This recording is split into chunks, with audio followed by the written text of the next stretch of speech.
I speak before you today on a matter of personal and collective privilege. May mga nagsasabi na tuwing nagsasalita ako, I make them uncomfortable. I tend to be harsh. But I have to come to learn in the years that I have been a broadcaster that discomfort drives change. And that is why I stand before you today, because it seems that we have become desensitized with regard to the plight of our laborers in the cases they file with the NLRC. Recently, there has been an increase in incidents of employees encountering difficulties in recovering their money claims or executing judgment that they fought so hard for. Just last week, my attention was called regarding incidents involving cases that they brought before the NLRC. A heartbreaking example is the case of Tommy Flabiano at ang kanyang mga kasamahan na kahit nanalo na sila sa NLRC, nahirapan sila makasingil ng kanilang panalo. Nagsimula sila na 20 sila ng mga complainants at dahil sa tinagal at bagal ng proseso, 9 sa kanila ang namatay na. 11 na lang natitira.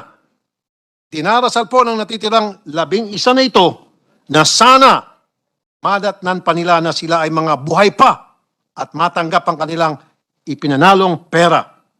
Mr. President, we will make sure that things like this should and will not ever happen again. Ironically, the Constitution provides as a policy that the state affirms labor as primary social economic force. It shall protect the rights of workers and promote their welfare.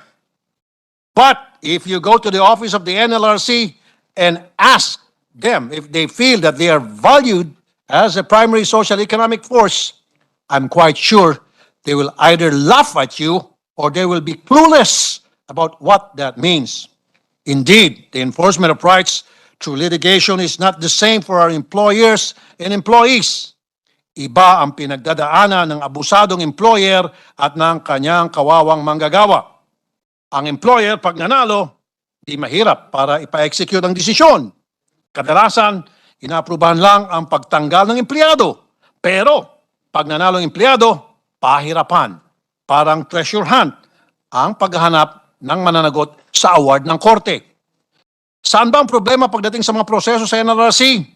Based on interviews and research that we have conducted, the concerns arise at the very beginning when the parties go to the SENA or single entry approach, where parties appear before a mediation officer to possibly reach an amicable settlement.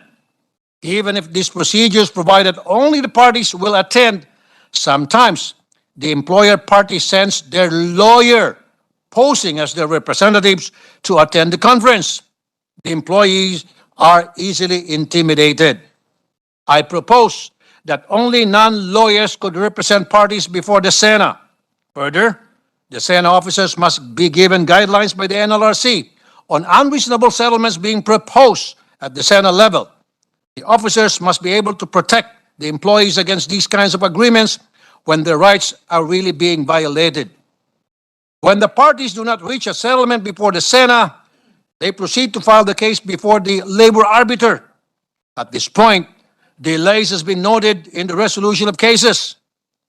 During the hearing before the Committee on Labor, before our staunch labor defender, Senator Jingo Estrada, the NLRC admitted the delay that has been caused by delay in filing and service of pleadings and processes. But I would like to point out that during the pandemic, the courts and even the NLRC have resorted to electronic filing. I implore that the NLRC institutionalize the use of this digital technology in its filing and service. The Supreme Court has provided sufficient guidelines when it comes to electronic filing and service. The NLRC could follow suit. But the biggest problem our employees have is execution. Kumbaga, parati silang nga matapos nilang ipaglaban ang kanilang kaso. True, the rules of the NLRC provide for a crash bond and surety bond. But the problem is the cash bond and surety bond only arises when the case is appealed from the labor arbiter to the NLRC. Most employers who want to evade the payment of money claims would stop fighting their cases with their employees at the labor arbiter level because if they appeal to the commission, they have to file a cash bond or surety bond equivalent to the award. Thus, it's easier to simply hide tagwana ng mga ari-arian. We have to do something about this because the rights that we provide in our laws becomes useless when the employees could not enforce them in the end, hence resulting in just paper victory. Nagpagod lang ang kawawang empleyado. I will file a proposal to provide a way to garnish the properties of the employers at the labor arbiter level. This will ensure that even while the case is pending, the employees will have something to run after to answer for a favorable judgment. And during execution, it seems that the sheriffs are always at a loss in running after corporate employers who either close down or empty the coffers of the corporate entity to avoid paying the judgment award. It is difficult to have to prove the piercing of corporate entities in executing judgment. I propose that if the employer party fails to appear during the execution conference of labor money claims and could not provide for the settlement of the judgment claims, there will be a presumption that the piercing doctrine will apply and the officers and directors will be solidarily liable for the judgment award. Excuse me. My dear colleagues, we provide our laborers with so much benefits, but when it is violated and we do not ensure its enforcement, our work here in the legislature becomes useless. I would like to end my speech with the quote of social activist Brian Stevenson. He said, thank you, the opposite of property, the opposite of wealth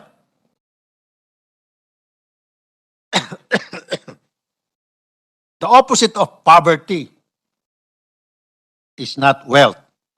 The opposite of poverty is justice. Social justice mandates us to give our less fortunate laborers a fighting chance with the laws that we implement. Hindi basta bigay lang tayo ng bigay ng karapatan at benepisyo. Kailangan siguraduhin natin ang mga ito ay may papatupad.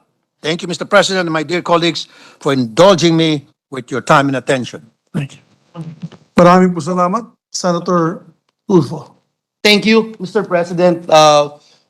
Mr. President, there being no member who wish to interpolate right now and wanting to be part of the deliberation in this particular issue, I move that we refer the privileged speech of the gentleman from Isabela, Senator Raffy Tulfo, to the Committee on Labor, Employment, and Human Resources Development. There being no objection, the motion is approved. Thank you, Mr. President. Mr. President, I move that we resume consideration on Committee Report number 3 in relation to fiasco behind Sugar Order number 4. I so move, Mr. President. There being no objection to the motion, motion approved. Mr. President, the parliamentary status of the measures that we are in the period of interpellations, there being no other member who has manifested the intention to interpellate, I move that we close the period of interpellation. There being no objection, the motion is approved. Mr. President, with the consent of the chamber, I now move to open the period of amendments and ask that we recognize the distinguished sponsor of the measure, Senator Francis Tolentino, the chairperson of the Blue Ribbon Committee of the Senate. The distinguished gentleman from the great province of Cavite, Senator Francis Tolentino, is recognized. Then, just some sundry committee amendments, Mr. President. The committee would propose the following. Mr. President, on page 36, line 15, delete starting from line 15 of page 36 to line 3 of page 37 and insert the following words and phrases. And I quote, Senator Pimentel, correct, sir. Kaya nga ganito. If you go back to the basic economics principle of supply and demand, are you telling this committee that the 70 pesos per kilo is an artificial price? Answer of Mr. Lobregat, yes. Senator Pimentel, so somebody is absorbing a loss when it sells at 70 pesos per kilo. Mr. Lobregat's answer, not necessarily a loss. An opportunity to make more money. Senator Pimentel, iyon, precisely an opportunity to make more money. So, at 110 pesos per kilo, who is having this opportunity to make a lot of money? Mr. Lobregat, Mr. Senator, I do not want to accuse.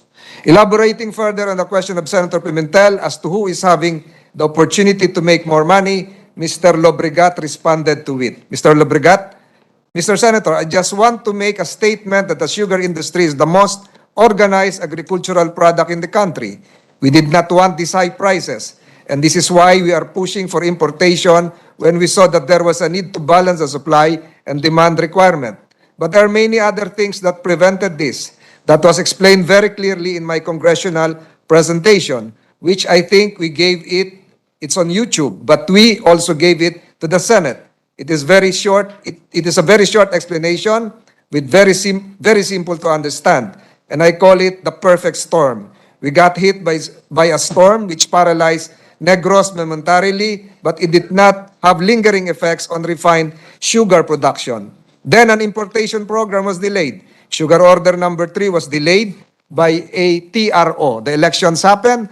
There was paralysis in the government for a while. I mean paralysis in quotation until the new administration took over. And this is why prices were alarmingly high. And we were trying to stop this by bringing in an importation program. We were saying that from the very beginning, there is going to be a big deficit. And this is not, and if this is not corrected, then prices are just going to go up because when there is a big demand, there is also a very small supply. I gave 5 pieces of sugar to sell, and once one starts bidding, a buyer starts outbidding the other, what am I going to do, right? I will sell it to the highest bidder. Here, I have no one. Who wants it? I so move, Mr. President. There being no objection, Majority Leader? Yeah. There being no objection to the motion of the good sponsor, motion approved. Second amendment, Mr. President.